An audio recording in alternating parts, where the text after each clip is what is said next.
ლევან ხაბეიშვილისთვის აღკვეთი ღონისძიების შეფარდებაზე სასამართლო 18 საათზე იმსჯელებს. Საქალაქო სასამართლოსთან უკვე იკრიბებიან ნაციონალური მოძრაობის წევრები და მხარდამჭერები, რომლებიც აცხადებენ, რომ პროცესის ჩანიშვნას ადგილზე დაელოდებიან.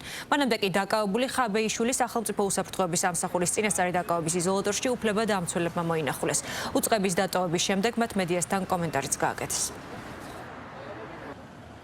ორივე ეს ბრალდება არის რა თქმა უნდა სამართლებრივად აბსურდული მტკიცებულებებს რაც მოვასწარეთ და გადავხედე საქმეში ეს არის პოლიციელების პატაკები და მათი გამოკითხვის ოქმები რომლებშიც აღნიშნავენ პოლიციის სამი გდდ-ის თანამშრომელი რომ მათ მოისმინეს ლევანის ინტერვიუ საჯაროდ სადაც საუბარი იყო ჯილდოზე მიიღეს ეს შეურაცხყოფად და ეს არის მათი შეფასებით ქრთამის შეთავაზება პოლიციის თანამშრომლებისთვის და მეორე როდესაც საჯარო სივრცეში ასევე სუსის თანამშრომელი აკეთებს პატაკს, რომ რევანი მოუწოდებს ხალხს მშვიდობიანი რევოლუციისკენ, მშვიდობიანი დამხობისკენ და აი ამ პატაკის საფუძველზე მას წარედგინა მეორე ბრალდება, რაც გულისხმობს ხელისუფლების ძალადობის დამხობას. თავისთავად ჩვენ გავეცანით ბრალდებას, ლევანი არ დაეთანხმა, მიაჩნია, რომ ეს არის პოლიტიკური დაკვეთა და მის ქმედებაში, რა თქმა უნდა, როგორც იურისტი, მეც ვადასტურებ, რომ არ არის არავითარი დანაშაულის შემადგენლობა. საქმეში დევს მისი თითქმის ყველა საჯარო ინტერვიუ,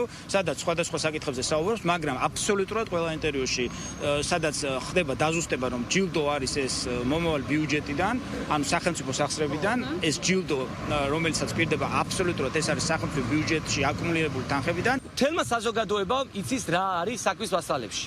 მტკიცებულებები, რადგან ეს ყველაფერი გადიოდა საჯაროდ და საჯაროდ იყო სიტყვა რა, მაგათაც მშვიდობიანი დამხობა. მშვიდობიანი დამხობა არ მოიცავს სისხლის სამართლებრივ კოდექსს, რადგან მაგათაც მშვიდობიანი დამხობა აღნიშნულ მუხლში არ არსებობს. ეს ყველაფერი რო დანაშაული ყოფილიყო, მაშინ სუს და ბრალდების ხარეს დაკავებინათ ლევან ხაბეიშვილი 2 თვის უკან. რადგან არ იყო დანაშაული, რადგან 10,000-ობით ადამიანი წერს დღეს და ეს 10,000-ობით ადამიანი არ არის დაკავებული, ესე იგი ეს სიტყვების სამართლებრივად არ არის დანაშაული.